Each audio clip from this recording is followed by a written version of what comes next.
Shalom, selamat hari Minggu Bapak Ibu dan Saudara sekalian. Bersyukur hari ini kita dapat beribadah bersama. Saudara, sebelum kita merenungkan firman Tuhan, mari kita berdoa bersama. Mari kita berdoa. Bapa kami yang ada dalam kerajaan surga, kami mengucap syukur kasih Tuhan besar buat kami, perlindungan Tuhan kami rasakan sampai hari ini, dan kami bersyukur kami boleh beribadah bersama. Saat ini Tuhan, kami akan merenungkan firman Tuhan. Berfirmanlah ya Tuhan, supaya kami sebagai murid-murid-Mu dapat memahami kehendak Tuhan. Buatlah kami mengerti, ya Allah Roh Kudus, terangilah hati dan pikiran kami, dan mampukan kami melakukan firman-Mu. Di dalam nama Tuhan Yesus kami berdoa. Amin. Bapak, Ibu, dan saudara sekalian, mari kita baca bersama satu ayat firman Tuhan dari Kejadian 1 ayat 26 sampai dengan ayat yang ke-28. Kejadian 1 ayat 26 sampai dengan ayat yang ke-28 akan saya bacakan. Berfirmanlah Allah, baiklah kita menjadikan manusia menurut gambar dan rupa kita, supaya mereka berkuasa atas ikan-ikan di laut dan burung-burung di udara, dan atas ternak, dan atas seluruh bumi, dan atas segala binatang melata yang merayap di bumi. Maka Allah menciptakan manusia itu menurut gambarnya. Menurut gambar Allah diciptakannya dia, laki-laki dan perempuan diciptakannya mereka. Allah memberkati mereka, lalu Allah berfirman kepada mereka, beranak cuculah dan bertambah banyak, penuhilah bumi dan taklukkanlah itu. Berkuasalah atas ikan-ikan di laut dan burung-burung di udara, dan atas segala binatang yang merayap di bumi. Amin. Bapak, Ibu, dan saudara sekalian, kita sudah mungkin sekitar 1,5 bulan ada di dalam keadaan tidak dapat keluar kemana-mana. Waktu Anda mungkin lebih banyak Anda habiskan bersama keluarga, kecuali kalau Anda tidak sedang tinggal bersama keluarga. Nah, pertanyaan saya pada hari ini adalah bagaimana rasanya tinggal bersama-sama tiap hari, tidak kemana-mana, selalu ada bersama dengan keluarga. Saudara, harusnya semua dalam keadaan yang lebih baik, bukan?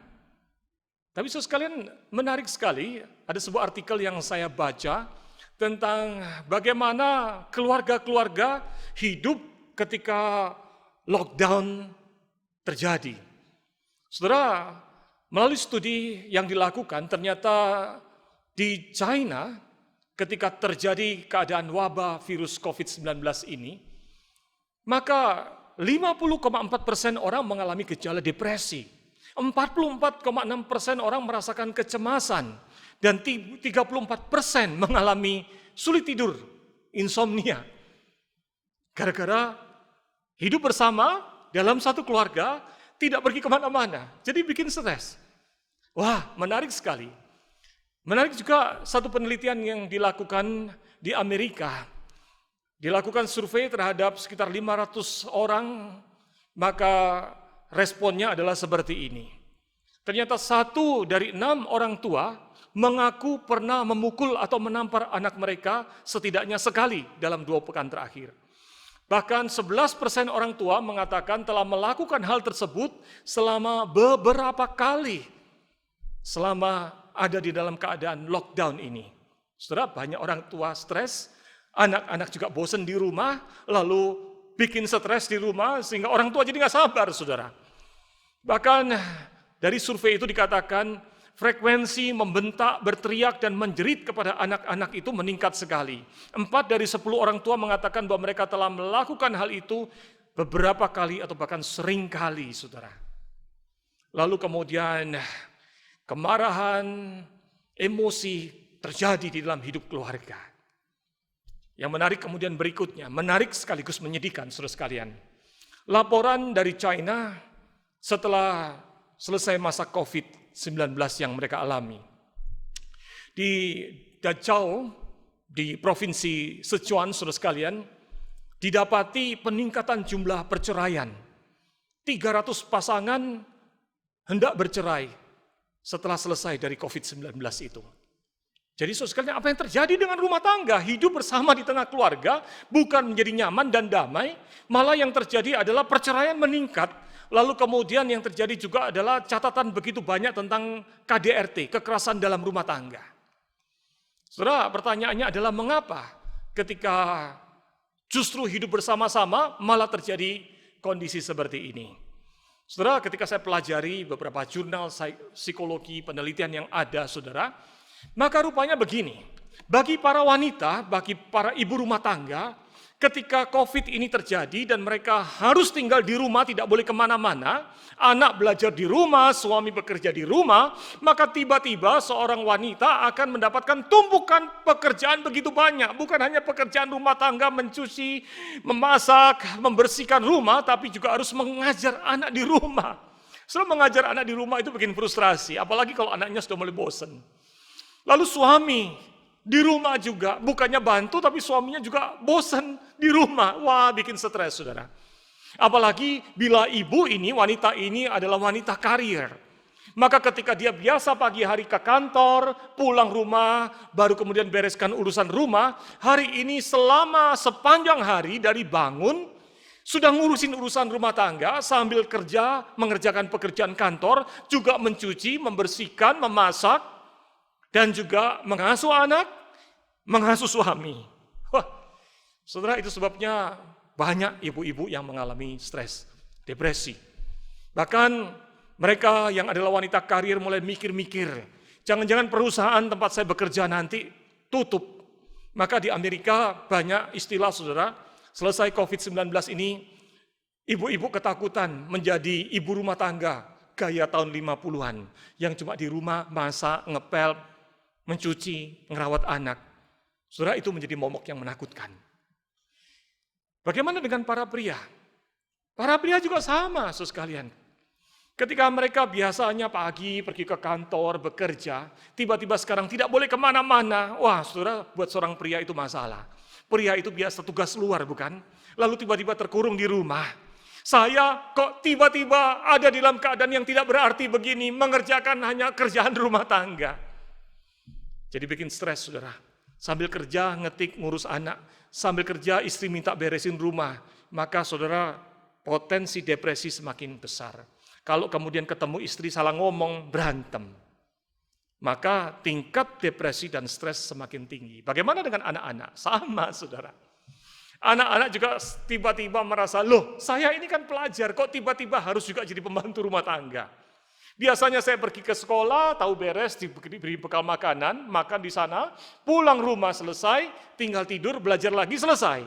Tapi hari ini mama papa nyuruh saya bukan hanya belajar, ikut membersihkan rumah, mengerjakan pekerjaan rumah tangga.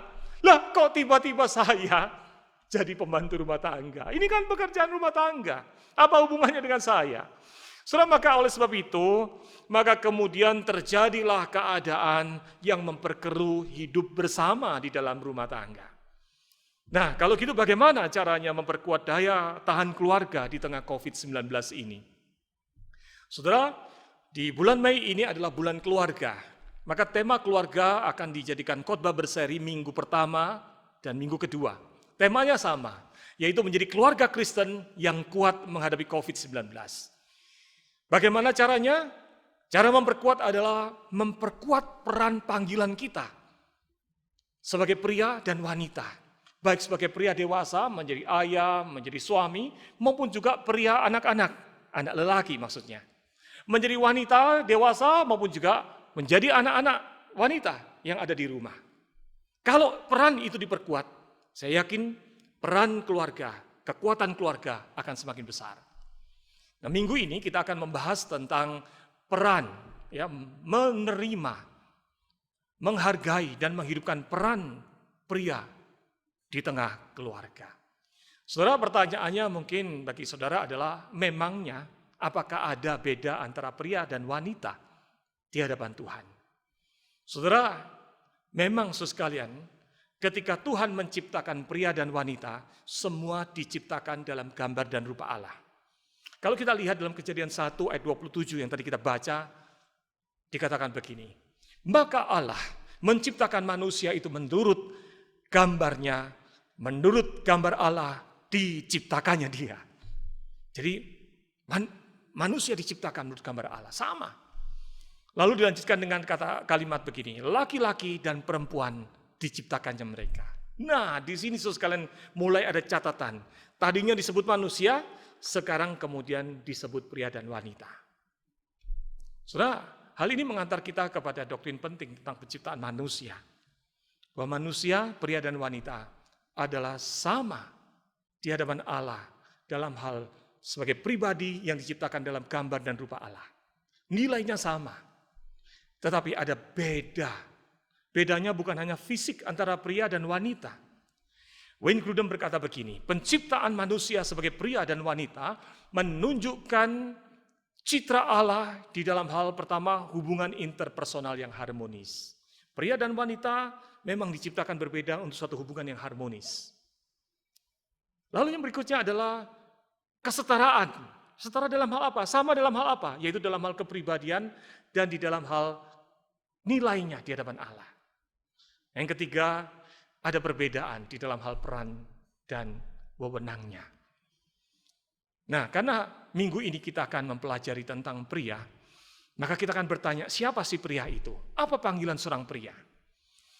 Saudara, mungkin Anda, para ibu atau anak-anak wanita yang sedang ada bersama dengan kita beribadah, mungkin saudara bertanya, wah apa hubungannya dengan saya?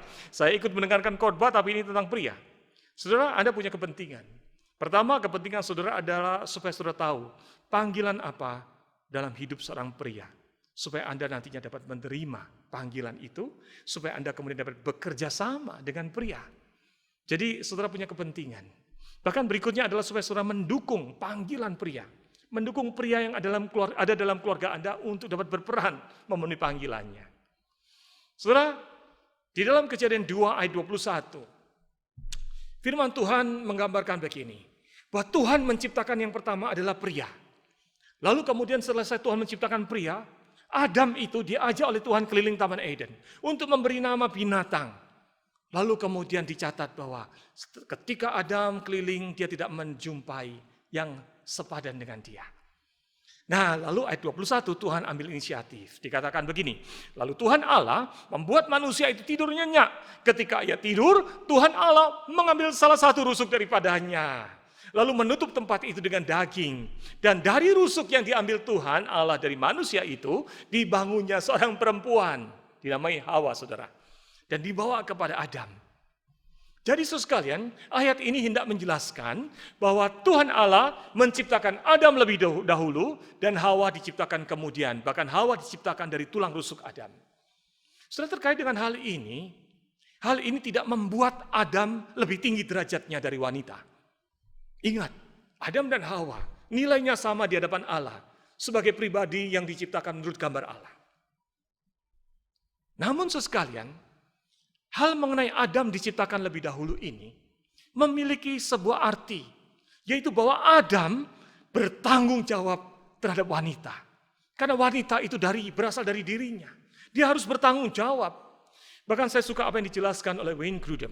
Wayne Grudem mengatakan begini, ketika Adam itu diciptakan lebih dahulu, maka Adam itu disebut memiliki hak sulung, atau di dalam istilahnya disebut dengan primogenitur.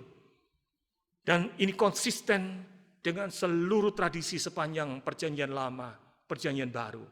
Yaitu bahwa orang yang lahir sebagai anak sulung di dalam sebuah keluarga, dia punya hak dan tanggung jawab sebagai pemimpin.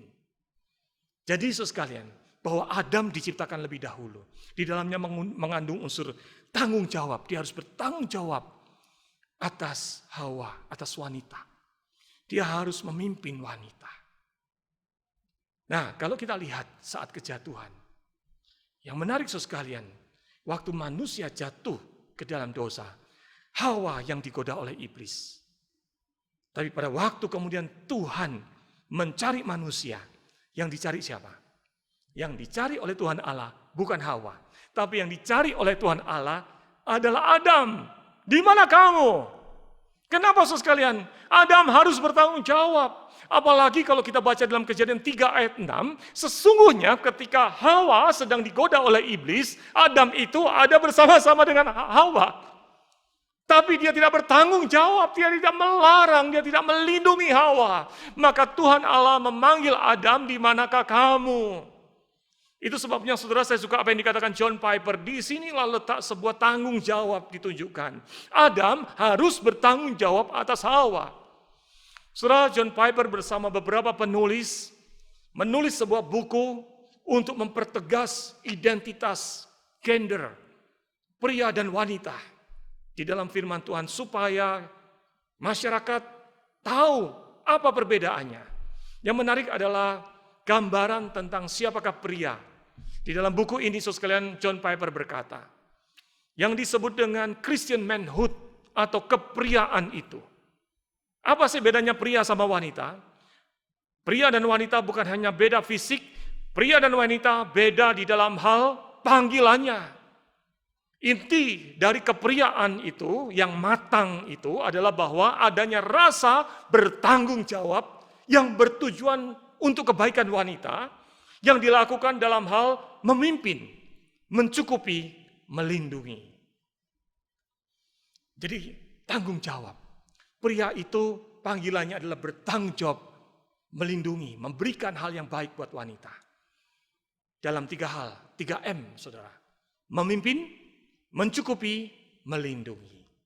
Nah, saudara, hari ini saya mengajak kita sekalian untuk belajar tentang M yang pertama sampai dengan M yang ketiga.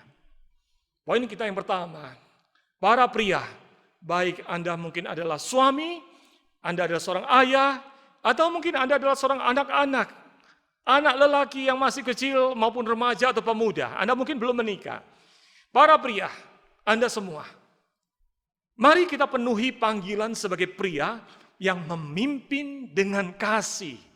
Untuk apa?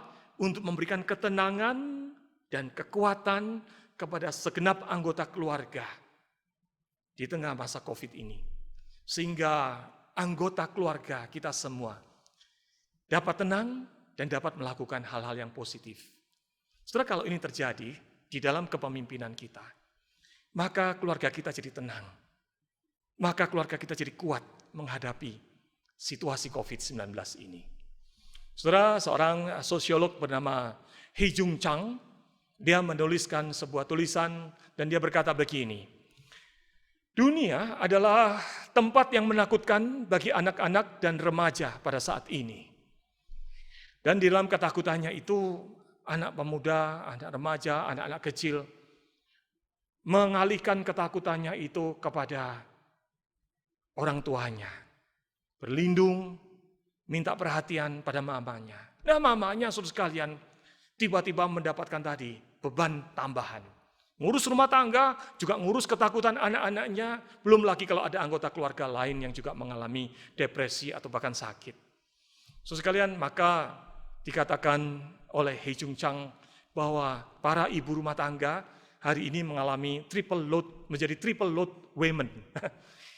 Ibu-ibu yang mendapatkan beban rangkap 3. Nah, saudara, kalau kita sadar sebagai pria, hari ini anggota keluarga kita, baik istri kita atau mama kita, anak kita, semua mengalami situasi yang tidak nyaman dan aman, butuh perlindungan, butuh ketenangan. Disinilah letak panggilan kita, letak panggilan kepemimpinan kita yang hadir untuk menenangkan mereka.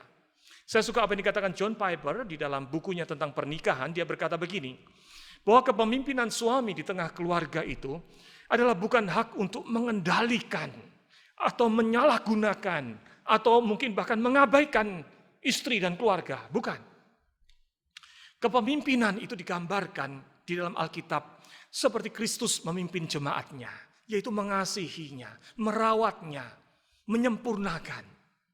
Setelah itulah kepemimpinan yang bertanggung jawab untuk mengasihi seperti Kristus di dalam para pria, memimpin, melindungi, dan memenuhi kebutuhan istri dan keluarga. Kepemimpinan adalah sebuah panggilan Tuhan kepada pria atau kepada suami untuk memikul tanggung jawab utama seperti Kristus, yakni memberikan kepemimpinan yang melayani, melindungi, memenuhi kebutuhan rumah tangganya. Dan disinilah letak panggilan kita para pria, baik bapak-bapak maupun anak-anak laki-laki yang hari ini mendengarkan firman Tuhan. Saudara sekalian, oleh sebab itu saya memberikan beberapa tips di dalam kepemimpinan ini. Apa yang dapat kita lakukan? Sebagai suami, sebagai papa, mari kita menenangkan keluarga, kita memimpin keluarga untuk berdoa. Baca firman Tuhan. Itu kepemimpinan rohani. Dapat kita lakukan. Saudara, yang kedua, saudara dapat melakukannya, misalnya mengajak keluarga olahraga. Itu pun adalah satu kepemimpinan. Tadinya males olahraga, ayo sekarang semua rame-rame olahraga. Saya melakukan hal itu, saudara, sejak COVID mulai melanda. Maka kami tiap pagi olahraga bersama, berempat. Istri dan 2 anak saya, kami berolahraga. Pagi-pagi saya harus bangunin mereka yang susah bangun, saudara, anak-anak. Tapi akhirnya bangun lalu olahraga. Bukan hanya itu, saudara. Kita bisa juga mengajarkan hal-hal yang positif. Itulah peran kepemimpinan seorang pria di tengah keluarga. Beberapa waktu yang lalu di dekat kompleks kami ada kecelakaan. Seorang ayah yang sedang berjalan sore dengan anaknya ditabrak dan meninggal. Saudara sekalian, pada waktu itu saya katakan, waduh, ini tidak boleh terjadi dengan keluarga kami. Oleh sebab itu, besok paginya ketika olahraga bersama, saya mengajarkan anak saya dan istri saya, gini loh caranya nyebrang jalan. Saudara, sesuatu yang belum pernah saya lakukan selama ini. Dulu waktu saya kecil, saya diajar oleh ayah saya, begini loh caranya nyebrang jalan. Ayah saya punya waktu, kami punya interaksi. Oh, saudara, saya begitu sibuk tidak punya waktu untuk anak saya. Tapi sekarang saya punya waktu banyak. Sehingga kemudian saya ajarkan, begini cara nyebrang jalan, lihat kanan, lihat kiri. Kalau aman baru kita nyebrang. Bukan hanya itu, saya kemudian ajarkan. Kalau kita jalan kaki atau lari pagi, di pinggir jalan, maka usahakan berjalan atau berlari melawan arus datangnya kendaraan. Anak saya dan istri saya bertanya, kenapa begitu? Maka saya ajarkan, supaya kalau mobilnya meleng, mau nabrak kita, kita masih sempat lihat dan punya kesempatan untuk berpikir menghindar. Saudara, ternyata apa yang saya lakukan diingat baik-baik. 2 hari berikutnya, saya mencoba untuk jalan tidak sesuai dengan aturan yang saya ajarkan. Maka anak saya bersama istri saya langsung teriak, "Papi, jalannya salah, harusnya melawan arah." Nah, saudara sekalian, itulah kepemimpinan. Mengajar, mengajak orang melakukan yang baik. Memberikan ketenangan kepada orang yang kita pimpin.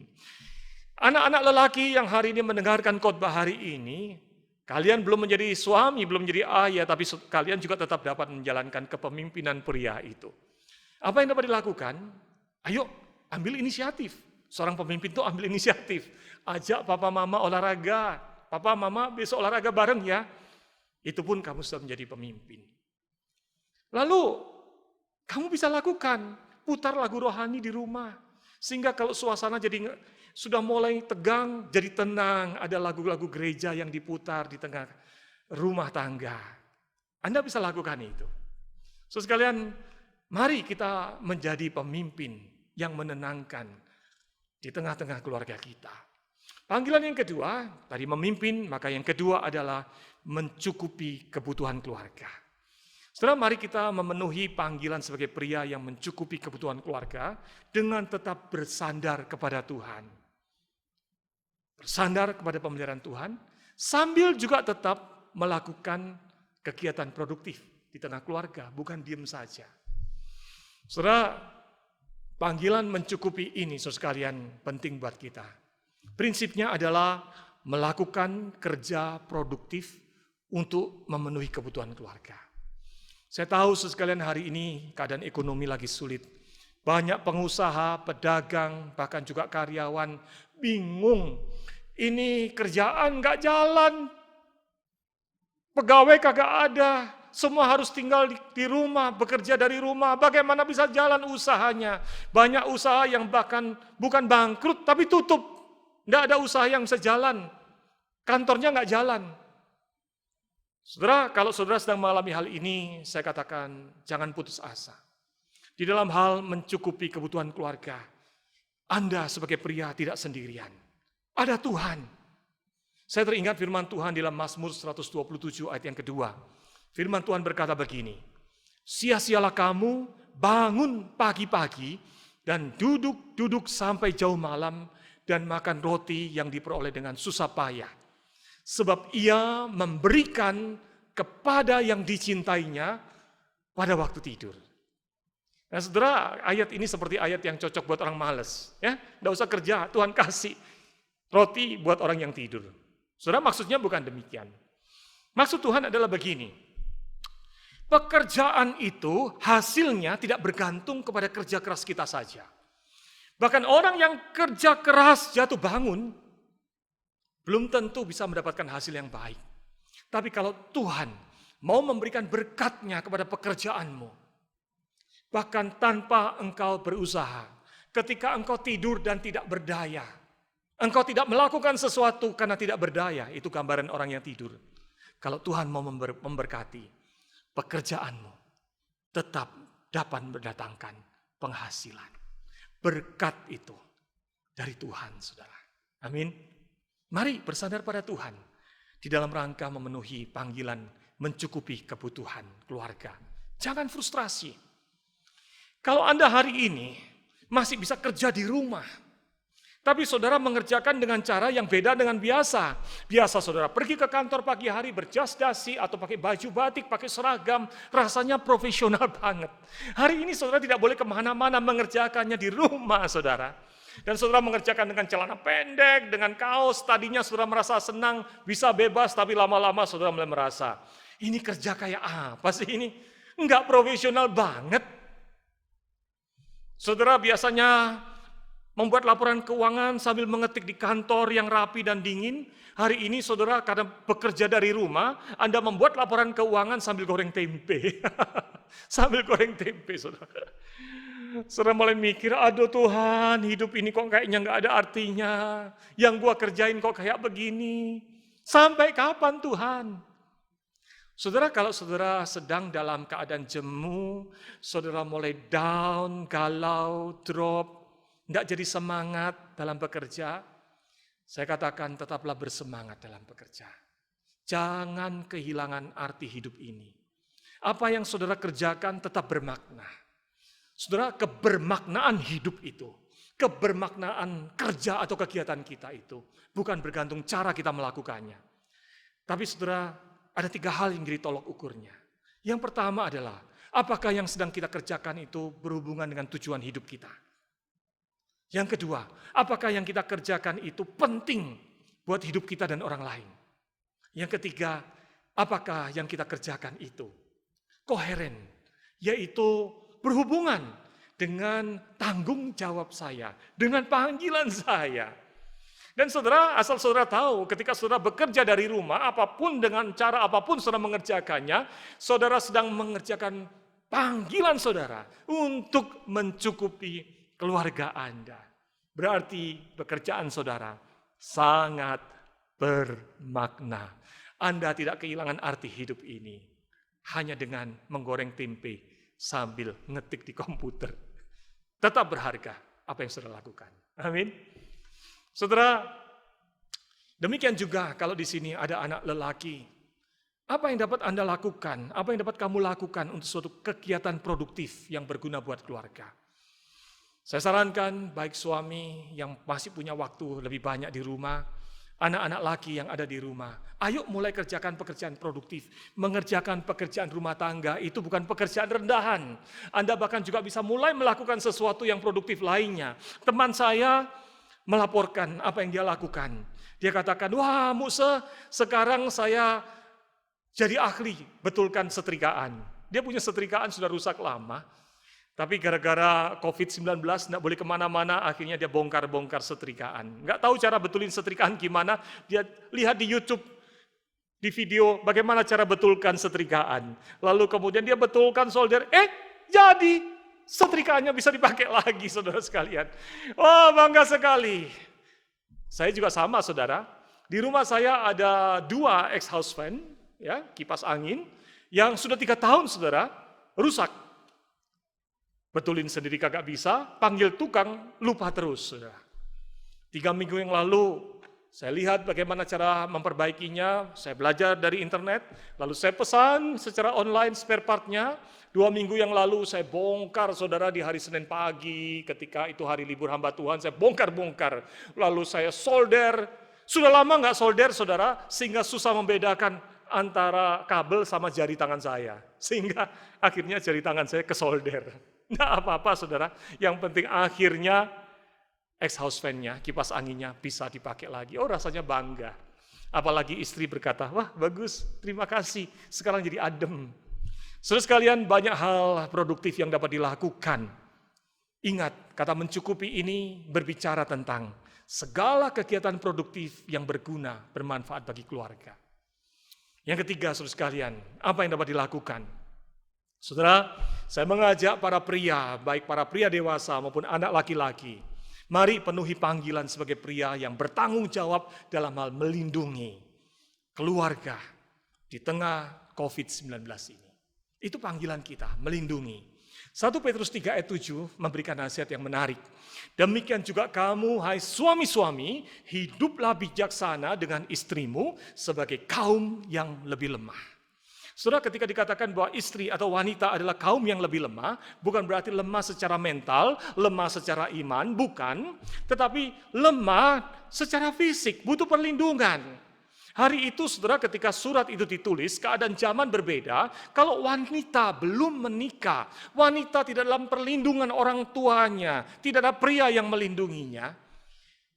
Wanita yang seperti itu rawan kejahatan. Orang bisa melakukan tindakan kriminal, orang dapat mencolek, memperkosa, bahkan menjual dia sebagai pelacur. Maka saudara sekalian, ketika seorang wanita ada di bawah tanggung jawab seorang pria, nasihat ini berkata, pria, hiduplah bijaksana, lindungi wanita yang ada di dalam hidup Anda. Apa yang dapat kita lakukan? Bapak, Ibu sekalian, ada banyak hal yang dapat kita lakukan. Bapak-bapak dan anak-anak laki, Anda dapat melakukan dengan memastikan supaya anggota keluarga tidak ada yang curi-curi keluar rumah. Sembunyi-sembunyi keluar rumah. Pastikan anggota keluarga tetap komitmen tidak keluar rumah, supaya tidak terkena COVID-19. Kalaupun sampai ada kebutuhan yang harus dibeli di luar, yang tidak bisa diorder lewat manapun juga, sehingga harus pergi keluar, maka saya sarankan kepada bapak-bapak, ambil alih tanggung jawab pergi itu. Kalaupun itu harus belanja ke pasar atau ke supermarket, maka katakan kepada istri, di luar sana bahaya, ada virus. Kamu dan anak-anak di rumah saja, biar terlindung. Biar saya sebagai pria yang pergi keluar untuk belanja. Saudara, saya lakukan itu. Dan bukan hanya saya, saudara sekalian. Ternyata banyak pria yang melakukan itu. Jadi kalau saya pergi ke supermarket, saudara sekalian, maka saya jumpai banyak pria, saudara, bawa handphone. Baca pesanan istrinya, beli ikan asin, beli kecap, lalu ambil, ya tidak bisa bedakan antara kencur sama jahe, nggak apa-apa, sudah belanja. Itulah tanggung jawab melindungi. Ambil alih bagian-bagian yang harusnya dikerjakan istri, tapi kalau itu membahayakan, ambil alih biar Anda yang melakukannya. Itulah yang disebut melindungi. Anak-anak lelaki, kalian bisa membantu orang tua untuk memastikan apakah masker tersedia di rumah. Siapkan vitamin. Anak saya membantu saya. Setiap pagi selesai olahraga, Karen yang masih kecil menyiapkan 4 tempat kecil untuk obat, lalu dia bagi vitamin, ini buat papa, buat mama, buat Cece, buat saya. Itu adalah cara melindungi keluarga. Anak-anak laki-laki, jadilah laki-laki yang melindungi keluarga. Bantu papa untuk melindungi mama, melindungi saudara-saudara yang lain. Sediakan vitamin. Bantu juga misalnya ada barang kiriman datang, dibersihkan. Maka kita akan menjadi keluarga yang sehat. Nah, itulah melindungi. Bapak, Ibu, dan saudara sekalian, kalau kita lakukan ini sebagai pria, dampaknya ada. Bukan hanya keluarga terlindungi, tapi yang terjadi adalah keluarga jadi kuat. Bahkan Tom Buske di dalam tulisannya berkata begini, kalau seorang ayah berperan dengan baik di tengah keluarga, maka dia tanpa sadar mengajari anak-anak lakinya menjadi pria yang sejati. Nah, bukan hanya anak laki-lakinya yang diajari. Dengan menjalankan perannya sebagai ayah dengan baik, yang memimpin, mencukupi dan melindungi, maka anak-anak wanita jadi ikut belajar. Oh, rupanya begini saya harusnya diperlakukan oleh pria. Kalau gitu pria yang baik harusnya demikian. Maka nanti kalau dia menikah, dia akan cari calon suami yang memenuhi kriteria tanggung jawab yang baik seperti itu. Maka saudara, jadilah pria di rumah yang menjalankan peran itu untuk memperkuat keluarga Anda. Nah, bagaimana pesan untuk para wanita di dalam khotbah hari ini? Maka saudara, pesan terakhir simpel. Kepada para ibu, kepada para wanita, kepada remaja putri, kepada anak-anak perempuan yang ada. Maka nasihatnya adalah, mari menerima dan menghargai apapun kontribusi para pria yang ada dalam keluarga Anda. Mungkin baru sebuah progres yang kecil, tidak apa-apa, terima saja, hargai. Supaya melalui itu jadi bertumbuh. Jangan pernah ketika suami Anda mulai melakukan betulin listrik, lalu berkata, tumben mau kerja. Jangan begitu saudara, nanti patah semangat saudara. Berikan penghargaan, katakan, waduh saya bangga, ada pria dalam rumah saya. Saya bersyukur, terima kasih Papa. Terima kasih Koko, engkau telah menjadi laki-laki dalam keluarga, bantuin mama melakukan ini. Maka saudara, para pria menjadi semangat untuk menjalankannya. Pada waktu saya masih SD, ada acara di TVRI yang selalu dinantikan oleh anak-anak di seluruh Indonesia. Saudara, hari itu channel televisi cuma satu, yaitu TVRI. Dan setiap minggu sore ada acara di TVRI yang menarik perhatian anak-anak. Apakah Anda tahu acaranya apa? Kalau ada yang tahu, tandanya Anda umurnya sama dengan saya. Saudara, acara itu adalah Gemar Menggambar. Kalau saudara sudah ingat acara itu, maka saya tanya, siapa yang jadi guru di dalam acara Gemar Menggambar itu? Namanya Pak Tino Sidin. Masih ingat saudara ya? Nah, kalau masih ingat, pertanyaan saya terakhir, tapi jangan langsung dijawab, nanti kita jawabnya barengan, saya kasih aba-aba. Apa yang menjadi ciri khas dari Pak Tino Sidin selain topinya? Pak Tino Sidin suka menyebut kata apa? Berkali-kali dalam acaranya. Sudah siap ya? Pasti ingat. Pak Tino Sidin sering mengatakan apa? Bagus! Setiap kali dia menerima lembaran gambar yang dikirim oleh anak-anak, ada yang bagus, tapi ada yang cuma sederhana, pakai pensil bentuk segitiga 2 kali yang menggambarkan pohon. Maka selalu kata yang sama terucap dari Pak Tino Sidin, bagus. Apa bagusnya ya? Tapi saudara, dalam dunia pendidikan, itu artinya memberikan afirmasi, memberikan semangat untuk ayo, kamu telah melakukannya, lakukan terus. Dan tambah lama, tambah baik.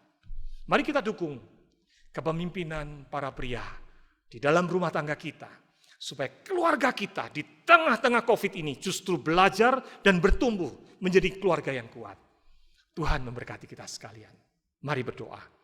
Bapa kami dalam surga, kami mengucap syukur untuk kasih setia Tuhan bagi kami. Untuk firman Tuhan yang telah kami dengarkan. Mohon Tuhan berkati supaya di keluarga kami, para pria boleh memenuhi panggilannya dengan baik. Tuhan, kami berdoa untuk para ayah, para suami, tambahkan hikmat, berkat, kekuatan, daya juang yang tinggi di tengah COVID-19 ini, untuk tetap berperan sebagai ayah yang baik, sebagai suami yang baik, bahkan memenuhi panggilannya di tengah-tengah situasi seperti ini. Kami juga berdoa untuk pria-pria yang ada di tengah keluarga, baik itu pemuda, remaja pria, atau anak lelaki yang masih kecil. Biarlah Tuhan berkati, semua boleh berlatih menjadi pria yang berperan di tengah keluarga, sehingga memperkuat keluarga anak-anak-Mu di tempat ini. Tuhan, dengarlah doa kami. Di dalam nama Tuhan Yesus kami berdoa. Amin. Bapak, Ibu, dan saudara sekalian, kalau hari ini kita bicara tentang memenuhi dan menerima panggilan pria di dalam hidup keluarga, minggu depan kita akan lanjutkan dengan memenuhi dan menerima panggilan perempuan di tengah keluarga. Mari siapkan hati untuk mengikuti ibadah selanjutnya minggu depan. Tuhan memberkati.